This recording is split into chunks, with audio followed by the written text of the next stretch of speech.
अब बारी आ गई द की। ए और एन को हमने अच्छे से समझ लिया, अब बारी आ गई है द की। द एक डेफिनाइट आर्टिकल है, निश्चित आर्टिकल है ना। द का यूज, इसका प्रयोग उस नाउन से पूर्व किया जाता है जो निश्चित है। क्या है? निश्चित है ना, विशेष है या जिसकी चर्चा पूर्व में की जा चुकी है। अभी हमने देखा था दूसरी बार अगर आए तो द लगाना पड़ता है ना, मतलब जिसकी चर्चा पहले की जा चुकी है, या तो वो विशेष है या क्या है, निश्चित है। इन सब केस में हम द का यूज करते हैं और इसलिए इस द को डेफिनाइट आर्टिकल कहा जाता है। ठीक है, समझ रहे हैं ना आप? चलिए आगे। जब किसी पूर्व निर्धारित वस्तु के बारे में कहा जाता है, देखिए I found a bag, यहां बैग का पहली बार मेंशन किया गया तो I found a bag। जैसे ही दूसरी बार कहा तो क्या कहा? The bag contained a coin। पहली बार में a coin, दूसरी बार में the coin was made up of gold। अगला एग्जांपल कहता है she bought a silk saree। the saree, दूसरी बार में the का यूज करना पड़ा। the saree was very costly। सारी कैसी थी? बहुत कॉस्टली थी। और आगे चलते हैं। अब हम देखते चलते हैं कि स्पोकन इंग्लिश के हिसाब से द हमें और कहां-कहां यूज करना पड़ता है। ऐसे तो द बहुत बहुत विस्तृत है। अगर हम किसी कॉम्पिटिटिव एग्जाम की तैयारी कर रहे हैं तो आपको उसके लिए अलग से वीडियोस देखने पड़ेंगे। हमारा अलग सेक्शन है जहां पर आपको देखना होगा कि कॉम्पिटिटिव एग्जाम की तैयारी के हिसाब से आर्टिकल्स कैसे पढ़ना है। ये जो हम सीखने की कोशिश कर रहे हैं, एक ओवरव्यू ले रहे हैं। स्पोकन इंग्लिश में जितना हमें काम पड़ सकता है उतने की बात कर रहे हैं। ठीक है, तो यहां मैं आपको इंपॉर्टेंट पॉइंट्स बताता चलूंगा कि आखिर द का यूज और कहां-कहां किया जा सकता है। तैयार हैं? चलो।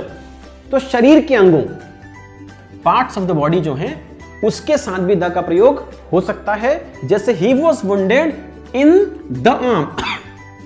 ही वॉज वुंडेड, वुंड का मतलब होता है घाव और वुंडेड मतलब घायल हो गया। तो ही वॉज वुंडेड, वो घायल हो गया था कहां? इन द आर्म, मतलब उसके आर्म में, उसके हाथ में चोट पहुंच गई थी। तो he was wounded in the arm, है ना। राम हिट, देखिए Ram hit him in the head. Ram ने कहां हिट कर दिया उसे? इन द हेड, सिर में। तो इन द हेड, द लगाया। बॉडी पार्ट से, आर्म हमारा बॉडी पार्ट है, हेड हमारा बॉडी पार्ट है, इसलिए द का यूज करना पड़ा। आगे देखते हैं। अब अगर सुपरलेटिव डिग्री हो, डिग्री कौन सी हो? सुपरलेटिव डिग्री वाले वीडियो में देख लीजिएगा आपके सुपरलेटिव डिग्री क्या होती है। नहीं देखा हो तो देख लीजिएगा कि सुपरलेटिव डिग्री क्या होती है। तो सुपरलेटिव डिग्री से पूर्व द का प्रयोग किया जाता है। He is the strongest boy. वो पूरी स्कूल में, पूरी क्लास में, हर जगह में, सब में, पूरे मोहल्ले में क्या है? He is the strongest boy, वो सबसे स्ट्रॉन्ग लड़का है। द लगाना पड़ा, है ना। She is the tallest girl, वो सबसे ऊंची लड़की है। द लगाना पड़ा क्योंकि सुपरलेटिव डिग्री में हमेशा द लगाया जाता है। ये भी क्लियर? आगे। जब वस्तुएं यूनिक हों, मतलब अपने तरह की एक ही हों।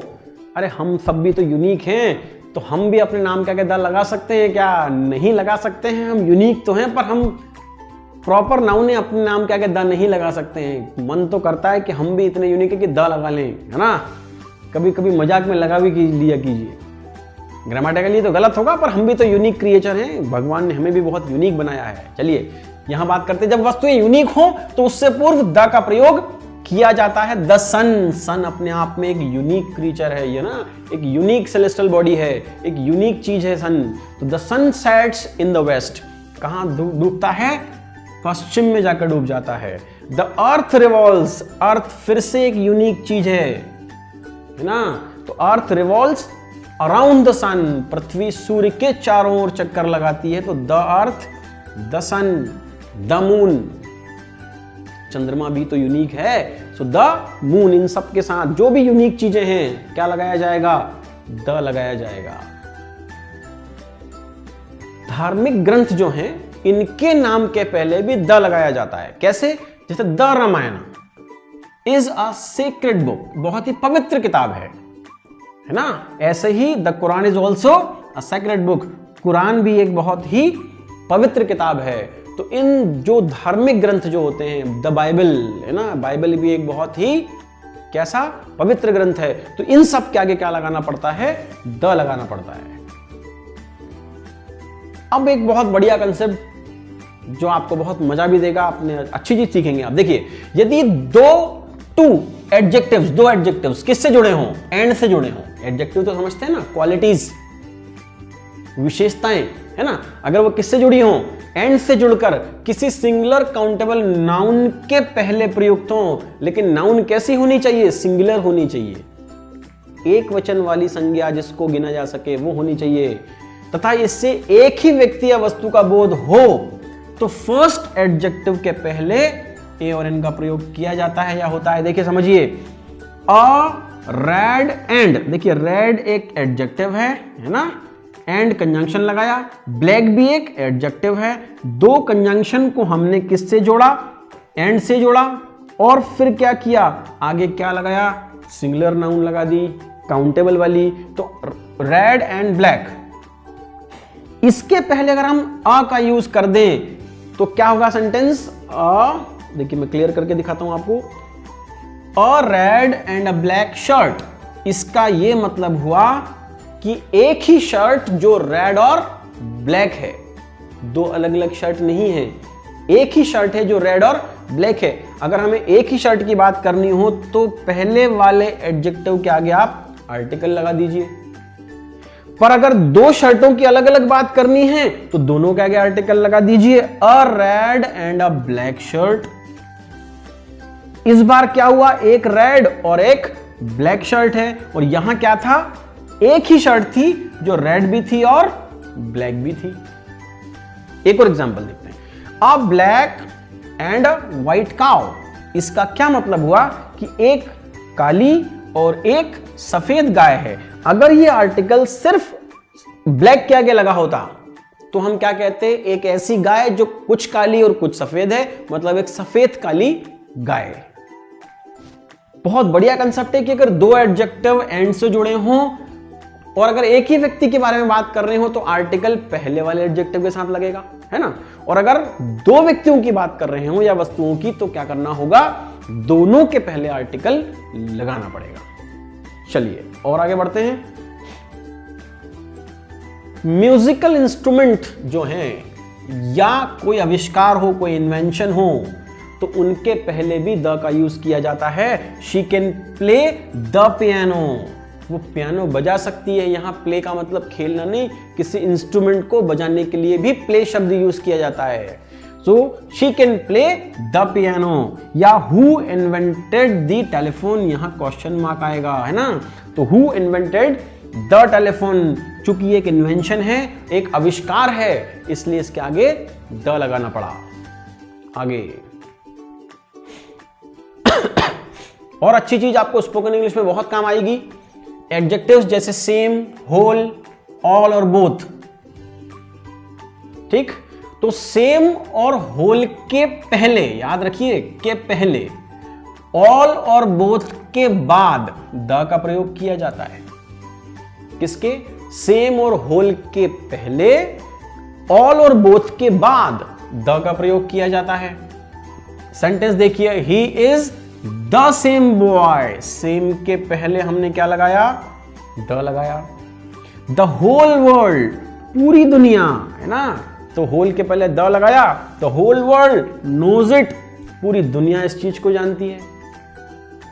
ऑल द बॉयज, सारे के सारे बॉयज, ऑल के बाद द लगाया। हम इसको ऐसे भी लिख सकते थे, both the boys, both the boys, दोनों के दोनों लड़के। सो बोथ के बाद भी द का यूज किया जाता है फ्रेंड्स। ये आप समझ रहे हैं, ये स्पोकन इंग्लिश में बोलने में, लिखने में, पढ़ने में बहुत काम आता है कि सेम और होल के पहले द लगाना है, ऑल और बोथ के बाद द लगाना है। कुछ एडजेक्टिव के पहले प्लूरल मीनिंग देने के लिए द का प्रयोग किया जाता है। देखिए, ए और एन तो प्लूरल के साथ यूज नहीं हो सकते, लेकिन द का यूज कभी कभी किया जा सकता है। कैसे? द रिच, रिच का मतलब होता है अमीर, और अगर हम लिख दें द रिच तो हमने पूरी अमीर प्रजाति को एक साथ ले लिया, या हमने पूरी अमीर प्रजाति की एक साथ बात कर दी। है ना। द पुअर का मतलब पूरे सारे के सारे गरीब लोग। दी ओल्ड मतलब जितने भी ओल्ड लोग हैं वो सब इसके अंदर आ गए। द लगाकर हमने उनकी पूरी प्रजाति को एक साथ एक बार में परिभाषित कर दिया।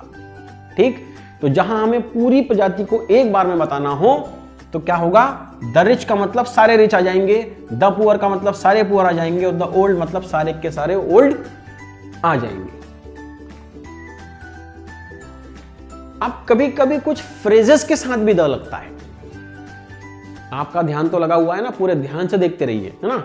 देखिए और समझिए पूरी बात को कि कुछ फ्रेजेस, फ्रेज मतलब क्या होता है, फ्रेज मतलब एक छोटा सेंटेंस जिसका अपना खुद का कुछ मीनिंग होता है, जो जनरली ग्रामर के पूरे नियमों को फॉलो नहीं करता, लेकिन एक छोटा सेंटेंस होता है जिसका अपना खुद का कुछ मीनिंग होता है। जैसे ऑन द वे मतलब रास्ते में, ऑन द अदर हैंड मतलब दूसरी तरफ, इन द लॉन्ग रन मतलब लंबे समय में। हम कहते हैं ना कि लंबे समय में पछताएगा वो, अभी मेहनत नहीं कर रहा है, अभी ध्यान नहीं दे रहा है, कब पछताएगा, लंबे समय में मतलब आगे जाकर पछताएगा, तो in the long run. During the night मतलब रात्रि के दौरान। और कीप टू द लेफ्ट ये अक्सर लिखा होता है रोड के बगल में, साइन बोर्ड्स लगे होते हैं रोड के साइड में, कीप टू द लेफ्ट बाएं चलिए। ठीक है, आप चलते हैं कि नहीं चलते हैं बाएं, सड़क के नियमों का पूरी तरह से पालन किया कीजिए। ये आपकी और आपके अलावा जो दूसरे लोग हैं उनकी सुरक्षा के लिए बहुत जरूरी है। तो कीप टू द लेफ्ट, कहां रहिए, बाएं तरफ रहिए, द लेफ्ट लिखा हुआ है। तो इस तरह के और भी बहुत सारे फ्रेजेस हैं जिनमें हम द का यूज करते हैं। अब यहां आ गया वेल नोन ट्रेन्स जो हैं, जो जानी मानी रेल हैं, ट्रेन्स जिसे हम कहते हैं ना, उन ट्रेन्स के नाम क्या, जैसे द राजधानी एक्सप्रेस ये जानी मानी ट्रेन है भारत की, द हावड़ा मेल ये भी एक जानी मानी ट्रेन है। तो जो जानी मानी ट्रेन्स हैं, पहचानी हुई ट्रेन से जिन्हें लोग जानते हैं, उस नाम के, उस ट्रेन के नाम के आगे आपको द लगाना पड़ता है। और अगर न्यूज़पेपर्स और मैगजीन्स हो तो उनके नाम के आगे भी द लगाया जा सकता है। आप पढ़ते होंगे द हिंदुस्तान टाइम्स या द टाइम्स ऑफ इंडिया या द हिंदू, है ना, हिंदू एक पेपर आता है, द हिंदू। ऐसे और भी बहुत सारे, द इंडियन एक्सप्रेस। तो इन जो पेपर्स, जो न्यूज़पेपर्स के नाम है, इनके साथ भी द लगाया जाता है, और जो वेल नोन ट्रेन से उनके नाम के साथ भी द लगाया जाता है। ये और बहुत बढ़िया कंसेप्ट है। देखिए कंट्री जो है वो प्रॉपर नाउन है, तो कंट्री के नाम के आगे द वैसे तो नहीं लगता। द इंडिया नहीं हो सकता, द पाकिस्तान नहीं हो सकता, द बांग्लादेश नहीं हो सकता। लेकिन अगर कंट्री का नाम प्लूरल है, मतलब उसमें एस लगा हुआ है, या कंट्री के नाम में यूनियन, यूनाइटेड या फेडरल लिखा हुआ है, तो फिर द लगाना पड़ेगा। वैसे द नहीं लगता, द इंडिया नहीं होता है, द नेपाल नहीं होता है ना। लेकिन अगर कंट्री का नाम कैसा हो, प्लूरल हो, उसमें एस लगा हुआ हो, जैसे एग्जांपल में देखिए द नीदरलैंड्स, द लगा हुआ है, नीदरलैंड कंपनी का नाम, सॉरी कंट्री का नाम है नीदरलैंड्स। एम्स्टर्डम है ना, आपने नाम सुना होगा शायद, तो नीदरलैंड्स। द फिलीपींस, फिलीपींस में एस लगा है इसलिए इसके आगे द लगाना पड़ता है। ठीक, द यूनाइटेड स्टेट्स, चूंकि इसमें यूनाइटेड लिखा हुआ है इसलिए द लगेगा। द यूनाइटेड किंगडम, द इसके साथ भी लगेगा। क्यों? क्योंकि इनमें यूनाइटेड लिखा हुआ है। अगर यहां यूनियन लिखा होता, फेडरल लिखा होता, तो भी द लगाना पड़ता।